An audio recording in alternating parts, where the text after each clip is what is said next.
എറണാകുളം പുത്തൻകുരിശിൽ വീട് കുത്തിത്തുറന്ന് 69 പവൻ സ്വർണം മോഷ്ടിച്ച പ്രതികൾ പിടിയിൽ. കൊടുങ്ങല്ലൂർ സ്വദേശി ബൈജു, നോർത്ത് പറവൂർ സ്വദേശി നിസാർ എന്നിവരെയാണ് പ്രത്യേക അന്വേഷണ സംഘം അറസ്റ്റ് ചെയ്തത്.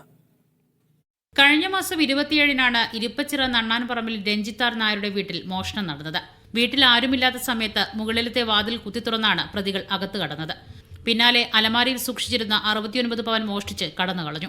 പുത്തൻകുരിശ് മുതൽ ആലുവ വരെയുള്ള CCTV കേന്ദ്രീകരിച്ച് നടത്തിയ അന്വേഷണത്തിനൊടുവിൽ പ്രതികളെ കൊടുങ്ങല്ലൂരിൽ നിന്നാണ് പോലീസ് പിടികൂടിയത്. മുൻപും നിരവധി മോഷണ കേസുകളിൽ പ്രതികളാണ് പിടിയിലായവർ.